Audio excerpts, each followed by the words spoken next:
I remember sitting in a parking lot, pretending we were early. We weren't.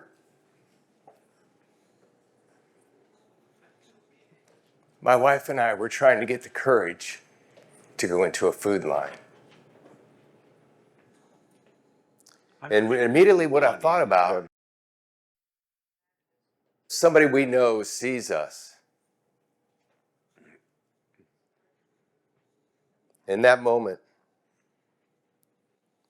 I wasn't shocked about hunger. I thought about, how did we get here? Life happened so fast, quicker than we could recover. The medical bills stacked up, but the income didn't. And it wasn't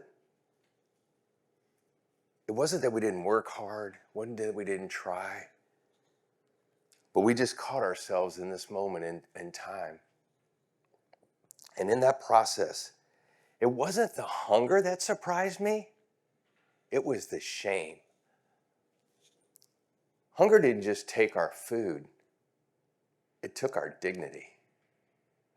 It's like we became invisible. We didn't even know if we would fit into our community anymore. What would people think?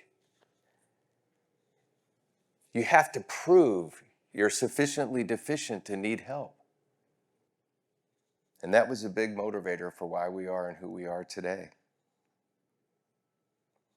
Now, when we look at resource problems, we think about several things. We think about, what about funding? What about process? What about logistics and all these things? And so we focus on those things and say, how are we going to build a better widget? How are we going to improve our logistics, improve our processes? And in that time and in that moment, you tend to start lose sight of people, who we are and what we're about. Perfect. Should be easy. So as we started to walk out of that process, we recognized some things that we felt like needed to change. We look at processes and think they're meant to bring interaction. No, they're not there. We don't use them. We lose interaction, and they should be supporting interaction. So the process has become the thing and not the people. And the people are the most important commodity we have on earth. So we had this crazy idea. What if we could gather a bunch of people in a parking lot? People that would never cross the same paths ever in life, basically. And brought them to a place where we could feed people. And I think back to COVID, how it changed our world and turned it upside down. We lost our third place. All of a sudden, to be isolated was normal. Some would say wanted. And we were meant for community. So we had this idea, and we just did it. So we brought, it's about 100 volunteers into a parking lot, and 300 cars of people show up to receive food. Lined up, 300 cars of people. And as those people come together, these volunteers come together, all of a sudden they get out, and we're getting ready to unload, sort, and bag 25,000 pounds of food. It's a lot of food. And as we're sorting that, you start to see something that's really, really amazing. You're starting to see people from different beliefs, different backgrounds, different life stories, all together serving. You see shoulder by shoulder, volunteers working together. You see children serving and working with their parents. And it's this beautiful picture of community. It's what I call being seen. Seeing people is the most critical thing we can do. You know, we all have a story. Everybody in this room's got a story. I'm telling you a story right now. I'm telling you our story. But how many people never get the opportunity to look someone in the eye and tell them their story? We realized that we didn't want to ask any qualifying questions. We didn't want anyone to have to prove they're sufficiently deficient to need help. We decided that we wanted this to be the most amazing transactional experience that can happen. Now, we talked about process before and logistics and all those things, and our logistics are top notch. They really are. But see, it's not about the logistics. It's about the people. It's about the community that we're serving. So we found a couple of amazing ideas that make this work on a regular basis. And one is the process that it takes to get where we are. We found out that when you engage a community and ask them to come together and they start to serve, you start to realize the temperature of the community starts to lower.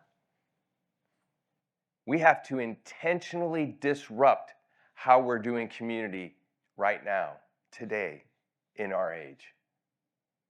We have devices, we have screens, we have all these things that distract us. And so we learned about this little phrase that we came up with was commitment. So when you commit, that creates a consistency. And now that consistency, when it gets moving, brings you credibility. So you can't just walk into someplace and think, well, hey man, you should just love us because we're going to give you a bunch of food. So now that you've earned credibility, credibility then opens a heart. And when that heart opens, that's when true impact happens. But it is a process. So we think about 3 words: proximity, dignity, and participation. So you think about proximity. Proximity for us is standing with someone to make problems human. Looking someone in the eye. We are looking the receiver in the eye. We are literally having a conversation with this person. And not only are we looking them in the eye, they're looking us in the eye. And see, the eyes are the window to the soul. That's where you find out who they are, what they're about.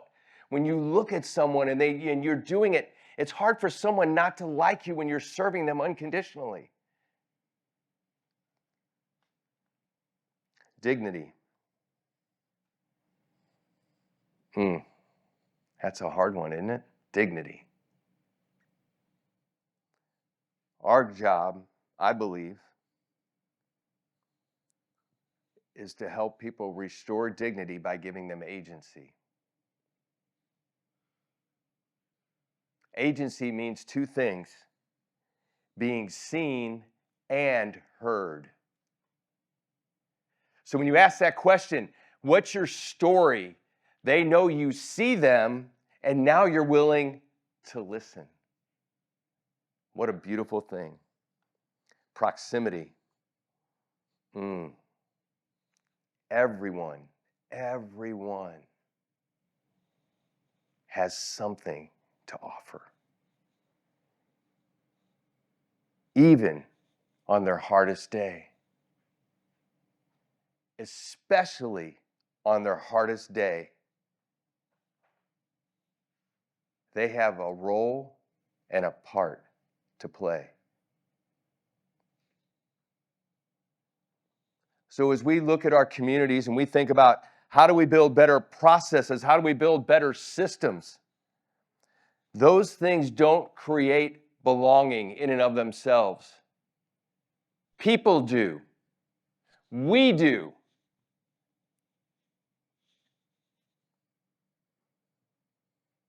So as we think and talk about what's next, and we think about all these plans we're making, we always make plans on how we're going to do something. So as we make plans to say how we are going to engage our communities better, what if,